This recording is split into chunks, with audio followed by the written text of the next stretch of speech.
Hola, ¿cómo les va? ¿Cómo andan? Bueno, hoy va a ser un programa medio intenso porque tenemos dos temas que me parece que van a ser fuertes. Uno de ellos, el otro día vi una publicación en X de un señor Antonio Ferro, el 18 de noviembre, que incluso tengo hasta las fotos de la publicación, ¿no? En la cual parecería como que el mensaje que daba era, bueno, él apuntaba a hacer toda una serie de denuncias o informes, pero yo digo que indudablemente a veces hay que tener memoria y por otro lado decir realmente hay mucha gente que ha tenido mala suerte por acercarse al kirchnerismo, ¿no? Porque esta persona lo que hizo dio una lista de gente que ha sufrido determinadas consecuencias por tener vínculos con el kirchnerismo, ¿no? Entonces vamos a dar el listadito que realmente, bueno, no, o sea, obviamente yo lo que estoy haciendo es replicando lo que dijo esta persona y bueno, se deberá ver qué pasó. Uno de ellos fue Raúl Cacho Espinosa, ¿no? Que hizo una denuncia sobre una empresa que estaba vinculada a la campaña, fue asesinado. Jamín de Gracia, que hizo críticas a algunos funcionarios del gobierno, apareció muerta en una bañera. Aldo Ducler era financista de los K y estaba haciendo en contacto con la UIF, murió en un asalto. Fabián Gutiérrez, ex secretario de CFK, de Cristina, aparentemente declaró en contra de algunos del kirchnerismo, según lo que dicen, y fue encontrado torturado, apuñalado y muerto en una casa en Calafate. Mariana Figueiro Rizzo fue la chica que le preguntó a Cristina sobre su título de abogada y murió como al año atropellada. Realmente mucha mala suerte la gente que se vincula. Natalia Jaid, ella, bueno, acusó a varios políticos de pedofilia, ya sabemos cómo terminó. Bueno, Alberto Nisman, no hace falta que dé muchos detalles. Sebastián Forza hizo acusaciones vinculadas a la efedrina. Apareció muerto de 7 balazos en Rodríguez. Horacio Quiroga es una persona que aparentemente había estado trabajando, vinculando con Lázaro Báez y hizo algunos comentarios sobre los vínculos que existían ahí. Lo encontró su hijo muerto en la bañera con un golpe en la cabeza. Y Alejandra Medrano, que dijo que tenía información comprometedora respecto a algún político y apareció muerta a golpes al día siguiente que dijo que hizo público que tenía esta información, ¿no? O sea, no sé, yo digo realmente la gente, mucha mala suerte, o creo que no conviene a veces acercarse mucho, porque es como que dicen son medio piedra los muchachos, por decirlo de una manera un poco este, tono de broma, con el respeto pobre a la gente esta que falleció, ¿no? Creo que esto tiene que ver un poco también con uno de los temas que es la violencia, ¿no? La violencia que se genera en política, la violencia que se genera en todo el ámbito, digamos, de los grupos. Es como que hoy hay mucha violencia, se está generando violencia y ya hace rato que la venimos de arrastre. Eh, Fíjense que aparte cada cosa que se hace se trata de este, hablar de como que es un acto de violencia. El otro día le pegaron por todos lados al Gordo Dan, que es este influencer vinculado a la Libertad Avanza, porque habló de la Guardia Pretoriana y de las Fuerzas del Cielo. Y ahí uno se da cuenta lo capcioso que es a veces algunos comentarios, ¿no? Porque eh, el Gordo Dan, él después lo que dijo, todos salieron a decir que estaba fomentando la violencia. Y el Gordo Dan lo que dijo después es que hoy por hoy todos tenemos el arma más peligrosa en nuestro poder y cada persona tiene la más peligrosa en su poder, que es el celular.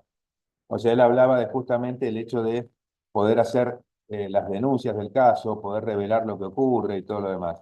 Después está lo otro que genera una violencia capciosa, que esto lo vi en el día de ayer haciendo zapping, por ejemplo, en un programa, el programa Duro de Domar, pasaron la imagen de Cristina cuando le dice a Milei que porque si no tenía el valor de desregular los medicamentos importados, ¿no?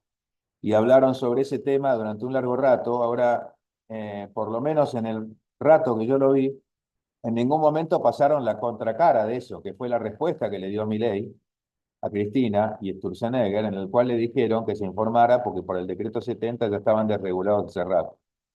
Pero fíjense cómo también se puede engendrar o generar violencia también desde esos lados, omitiendo dar información. Esto porque creo que son temas importantes para tener en cuenta.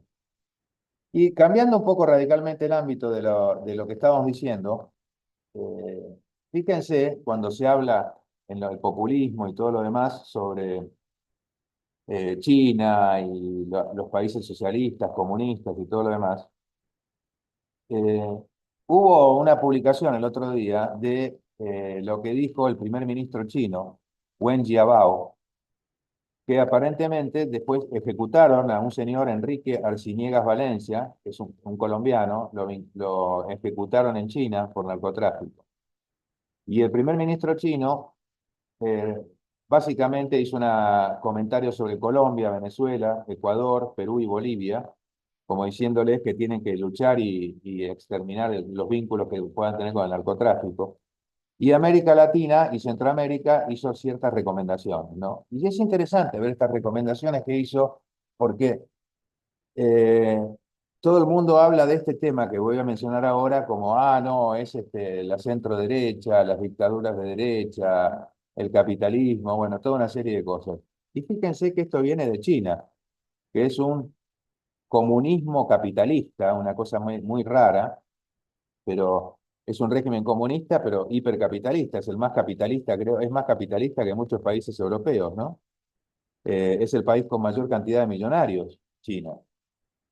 Y fíjense lo que él hablaba, decía, pena de muerte para crímenes comprobados, dijo. Es así de simple, ninguna sociedad honesta y trabajadora merece vivir con miedo. La eliminación, estoy citando lo que salió en el artículo, la eliminación de criminales peligrosos atemorizará al resto de los delincuentes.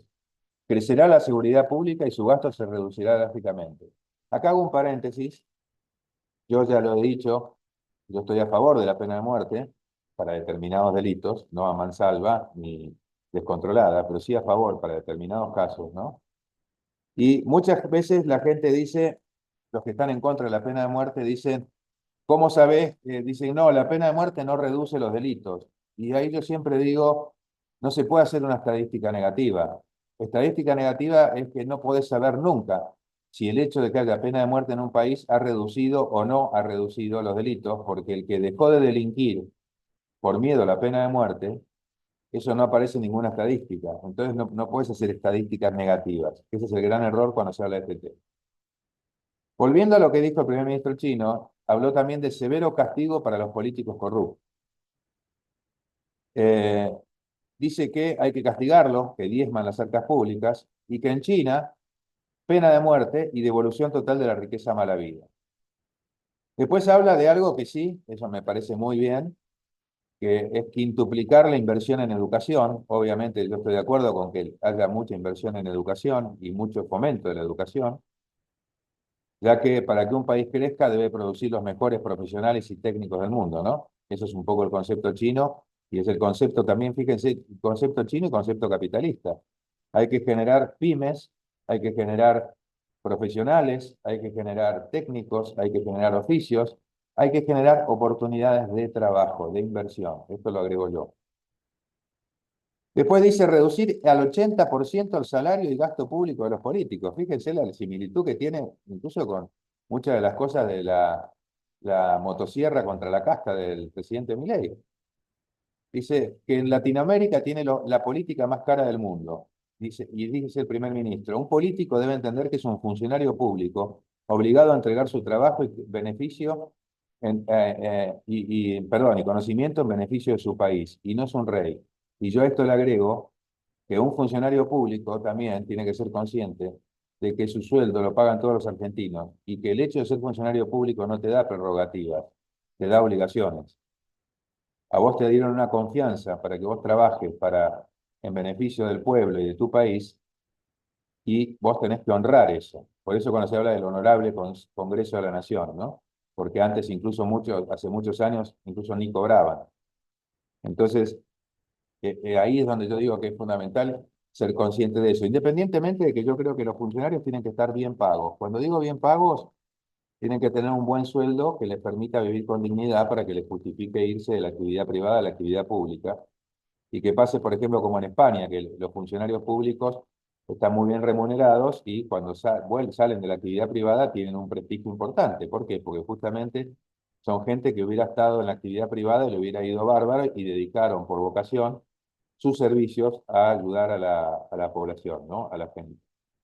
Entonces, creo que el concepto de funcionario público en ese sentido es así, y ahí es donde se aplica, yo creo, una frase de John Fitzgerald Kennedy, cuando dijo, que muchas veces yo la digo porque me parece muy gráfica, en un discurso de él dice: no pregunten qué puede hacer América por ustedes, le dice a la gente, sino pregúntense ustedes qué podrían hacer por América, qué podrían hacer cada uno de los que estaban ahí por el país, ¿no?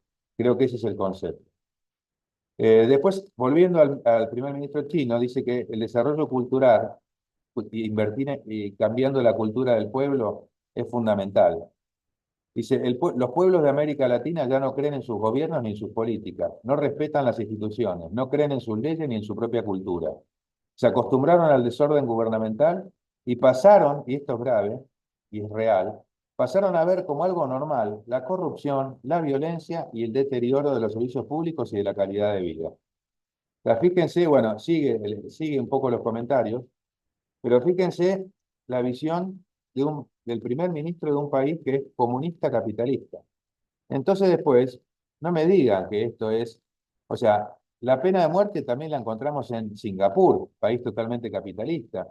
La pena de muerte está en Estados Unidos, país capitalista, pero no es exclusiva de los países capitalistas. Los países, digamos, que tienen dictaduras son los que más aplican la pena de muerte. Pero acá está planteada la pena de muerte para determinados tipos de delitos.